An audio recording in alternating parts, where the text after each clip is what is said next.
Hello दोस्तों, मैं दिनाथ ठाकुर अपने यूट्यूब चैनल में आप सभी का स्वागत करता हूं।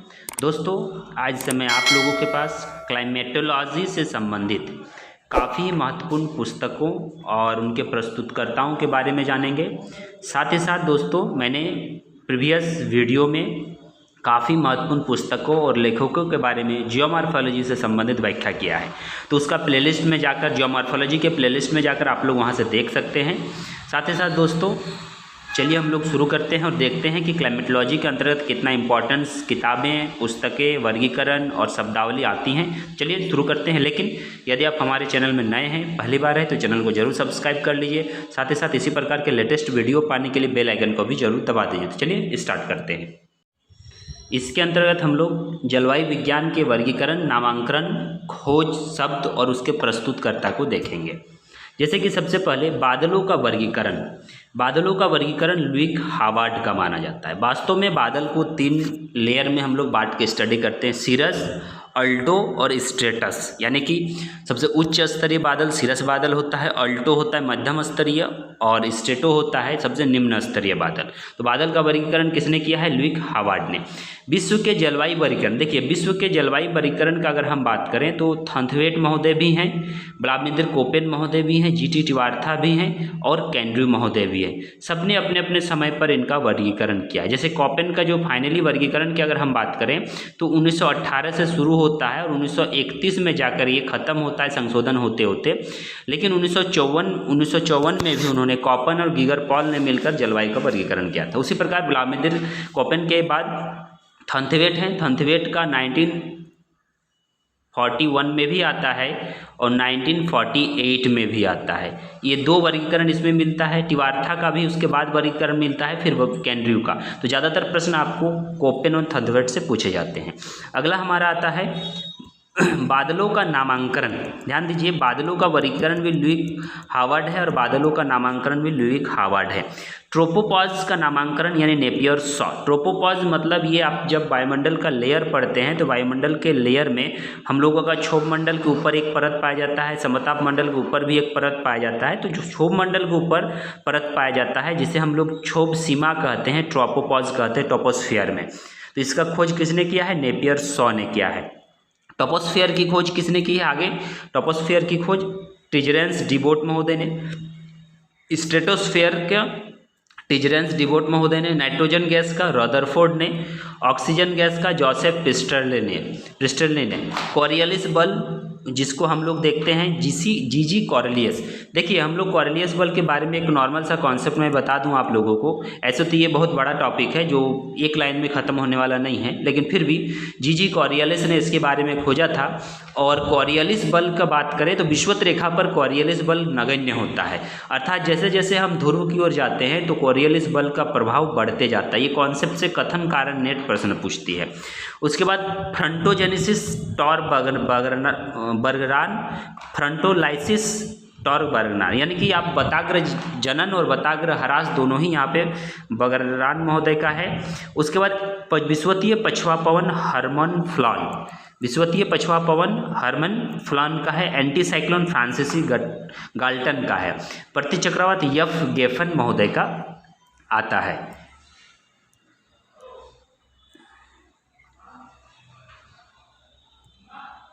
इसके बाद हमारा आता है जलवायु विज्ञान के कथन, वाक्य और संबंधित विद्वान। देखिए, तापीय संकल्पना ये मॉनसून से संबंधित है, एडमंड हेले ने दिया। यहाँ पे ध्यान दीजिएगा कि तापीय संकल्पना एडमंड हेले। मानसूनी पवन बड़े पैमाने पर चलने वाले स्थल और जल समीर का ही विस्तृत रूप है। ये स्टेटमेंट है, मानसूनी पवनें जो हमारा है स्थल और जल समीर का विस्तृत रूप है। ये किसने बोला है? एडमंड हेले ने बोला है तापीय संकल्पना में। विषुवत रेखीय पछुआ पवन ही दक्षिणी पश्चिमी पवनें हैं। ये भी हरमन फ्लॉन का है। गतिक सिद्धांत में इन्होंने दिया है। जॉर्ज हेडले का सिंगल सेल सर्कुलेशन है, जिसमें विषुवत व ध्रुवीय क्षेत्रों में मध्य तापीय विषमता के परिणाम स्वरूप एक कोशीय परिसंचरण का निर्माण होता है। ध्यान दीजिए, ये स्टेटमेंट है, इसको एकदम याद कर लेना है। जॉर्ज हेडले का जो सिंगल सेल सर्कुलेशन से बताया गया है कि विषुवतीय रेखीय व ध्रुवीय क्षेत्रों के मध्य तापीय विषमता एक कोशीय परिसंचरण का परिणाम है। ऐसे तो हम लोग एक कोशीय परिसंचरण, दो कोशीय परिसंचरण, तीन कोशीय परिसंचरण, तो जॉर्ज हेडले का है एक कोशीय परिसंचरण। उसके बाद आपका आता है वारेनियस महोदय के क्लाइमेटोलॉजी महत्वपूर्ण स्टेटमेंट कि अधिकतम तापमान विषुवत रेखा पर नहीं बल्कि अयन रेखाओं के निकट उष्ण मरुस्थलों में पाया जाता है। हम लोग सभी जानते हैं कि विश्व के अधिकांश महाद्वीपों में जो मरुस्थल है पश्चिमी तट पर ही पाया जाता है, महाद्वीपों के पश्चिमी भाग पर ही पाया जाता है। और इसीलिए इसने कहा भी है कि जितने वास्तव में ये जो हमारा उष्ण तापमान अधिक पाया जाता है, ये तापमान कहाँ पर अधिक पाया जाता है, विषुवत रेखा में नहीं होता है। ये तापमान अधिकतम हमारा अयन रेखाओं के निकट, अयन रेखा कहने का मतलब है लगभग 20 डिग्री से लेकर 25 डिग्री का जो रेशियो है, ये अयन रेखा का रेशियो माना जाता है। तो यहाँ पर पश्चिमी तट के पास मरुस्थल जो होते हैं वहाँ पर पाए जाते हैं। इसके उपरांत हमारा आता है शीतोष्ण चक्रवात के जीवन की 6 अवस्था। बर्कनीज महोदय का इस स्टेटमेंट को देखिए। शीतोष्ण चक्रवात के जीवन की 6 अवस्था बर्कनीज महोदय का है, जिसे ध्रुवीय वताग्र सिद्धांत के नाम से जाना जाता है। ध्रुवीय वताग्र सिद्धांत की संकल्पना के अंतर्गत बताया गया है शीतोष्ण चक्रवात का जो जीवन है वो 6 अवस्थाओं में पाया जाता है। चलिए आगे बढ़ते हैं। उसके बाद आते हैं जलवायु विज्ञान के नियम और प्रस्तुतकर्ता। जैसे कि ये 3 नियम काफ़ी चर्चित है, बायज बेलेट का नियम, फेरल का नियम और प्लैंक का नियम। देखिए ये नियम ऐसे हैं जिसको आपको याद कर लेना है। ये नियम के प्रस्तुतकर्ता भी दिए हुए हैं, नियम का स्टेटमेंट क्या है उसका भी दिया हुआ। जैसे कि बायज बेलेट का नियम क्या बताता है, जो डच मौसम वैज्ञानिक थे बायज बेलेट, उन्होंने दिया था। बायज बेलेट का कहना है कि वायु और वायुदाब की दिशा में संबंधित है। सबसे महत्वपूर्ण बात है कि ये किससे रिलेटेड आपको पूछ दिया जाएगा, तो वायु और वायुदाब के संबंध में ये स्टेटमेंट आता है। ठीक है, यानी कि एयर और एयर प्रेशर, विंड और एयर प्रेशर के संदर्भ में ये स्टेटमेंट हमारा निकल कर आता है।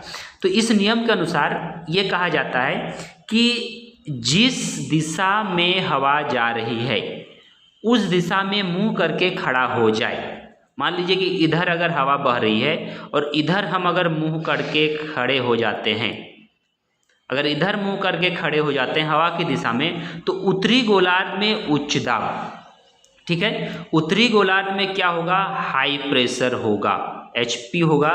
जबकि उत्तरी गोलार्ध में उच्च दाब हवा के दाईं ओर मतलब ये आपका हवा के दाईं ओर, तो दाईं ओर का मतलब है कि आपका दाहिनी ओर। दक्षिणी गोलार्ध में उच्च दाब हवा के बाईं ओर, और दक्षिणी गोलार्ध में किधर होगा, हवा के बाईं ओर होगा, बाईं ओर, ये दाईं ओर होगा उच्च दाब। तो यह नियम उच्च दाब और निम्न दाब की दिशा को बताता है। ये काफ़ी इंपॉर्टेंट है। उसी प्रकार आपका अगला आता है फेरल के नियम। फेरल का नियम विलियम फेरल जो अमेरिकन मौसम वैज्ञानिक थे उन्होंने इसको प्रस्तुत किया है। यानी फेरल के नियम में कहा गया है, या फिर कहें फेरल का नियम हवा और उसके विक्षेप के दिशा को बताता है। ठीक है, फेरल का नियम, फेरल कहाँ के थे, अमेरिकन मौसम वैज्ञानिक थे। इनका जो नियम है वो हवा के विक्षेप और हवा के दिशा को बात करता है, उसका जो डिस्टर्बेंस है वो जो मूवमेंट करता है उसके बारे में। इस नियम के अनुसार कहा गया कि जिस दिशा से हवा जा रही है उधर मुंह करके खड़ा हुआ जाए, अर्थात जिस दिशा से हवा आ रही है उस दिशा में पीठ करके खड़ा हुआ जाए। तो हवा विक्षेप मूल दिशा के उत्तरी गोलार्ध में, ध्यान दीजिएगा ये स्टेटमेंट है, इसको रट जाना पड़ेगा आप लोगों को, कि हवा विक्षेप मूल दिशा के उत्तरी गोलार्ध में दाईं ओर और दक्षिणी गोलार्ध में बाईं ओर होगा। यह नियम कोरियलिस बल की व्याख्या करता है। यानी कोरियलिस बल भी वही बात करता है कि जिस दिशा से हवा आ रही है, अगर हम इधर पीठ करके खड़े हो जाते हैं, इधर हम खड़े हैं, इधर हमारा पीठ है, इधर पीठ करके अगर हम खड़े हो जाते हैं तो क्या कंडीशन होगा, तो कंडीशन होगा कि हवा का विक्षेप अपने मूल दिशा से उत्तरी गोलार्ध में दाईं ओर, उत्तरी गोलार्ध में क्या घूम जाएगा, तो याद कीजिए साइक्लोन को, उत्तरी गोलार्ध में दाईं ओर ये करेगा और दक्षिणी गोलार्ध में बाईं ओर, यानी उत्तरी गोलार्ध में क्लॉकवाइज और दक्षिणी गोलार्ध में एंटी क्लॉकवाइज। ये कोरियलिस का भी फंडा यही है, अर्थात कहें कि कोरियलिस में भी यही चीज़ बताया जाता है। उसके उपरांत प्लैंक का नियम है। प्लैंक का नियम क्या बताता है, प्लैंक का नियम एक निश्चित तापमान पर एक पूर्ण काले शरीर द्वारा उत्सर्जित विद्युत चुंबकीय विकिरण की मात्रा का वर्णन करता है। ठीक है, प्लैंक का नियम क्या बताता है कि ये तापमान पर एक निश्चित काले शरीर द्वारा उत्सर्जित विद्युत चुंबकीय विकिरण की मात्रा को वर्णन करता है। ये मैक्स प्लैंक ने देखा है, जर्मन भौतिकविद थे। चलिए इसके आगे बढ़ते हैं और कुछ महत्वपूर्ण और सिद्धांतों को देखते हैं। जैसे तापीय संकल्पना मानसून की उत्पत्ति से संबंध है, 1686 में दिया गया है, एडमंड हेले का। गतिक संकल्पना हरमन फ्लॉन का है, मानसून की उत्पत्ति। पूर्वी जेट धारा सिद्धांत कोटेश्वरम का है, मानसून की उत्पत्ति। गतिक सिद्धांत शॉ और लेम्फर्ट का है, शीतोष्ण कटिबंधीय चक्रवात में। गतिक सिद्धांत 1891 का है, शॉ और लेम्फर्ट का, शीतोष्ण कटिबंधीय चक्रवात। ध्रुवीय वताग्र सिद्धांत बर्कनीज विल्हेम बर्कनीज का है, शीतोष्ण कटिबंधीय चक्रवात की उत्पत्ति से संबंधित। प्रतिचक्रवात की संकल्पना ये फ्रांसीसी गॉल्टन का प्रतिचक्रवात का सिद्धांत है। Single cell circulation George Hadley का है, वायुमंडलीय परिसंचरण। त्रिकोशीय देशांतरीय मंडल एरिक पॉलमैन, वायुमंडलीय परिसंचरण। जलवायु परिवर्तन का कार्बन डाइऑक्साइड सिद्धांत चेम्बरलिन जलवायु परिवर्तन। हिमकन सिद्धांत टॉर वागनर वर्षण से संबंधित है, वर्षण प्रक्रिया। संलयन सिद्धांत भी वर्षण प्रक्रिया बॉबेन का है, और संघटन समुच्चय समूहक सिद्धांत मुइरी का है, वर्षण प्रक्रिया से संबंधित। तो कुल मिला के अगर हम बात करें तो कुल मिला के ये तीनों हमारा हिमकन, संलयन और संघटन तीनों हमारा वर्षण से संबंधित है। तो दोस्तों कैसा लगा आपको ये हमारा वीडियो, आप कमेंट करके जरूर बताएं। साथ ही साथ अगले वीडियो में मैं जलवायु से विज्ञान से ही संबंधित कुछ और महत्वपूर्ण पुस्तकों, उनके स्टेटमेंटों को और कुछ शब्दावली को लेकर आऊँगा। तो दोस्तों आप हमारे साथ निरंतर इसी प्रकार बने रहें। धन्यवाद।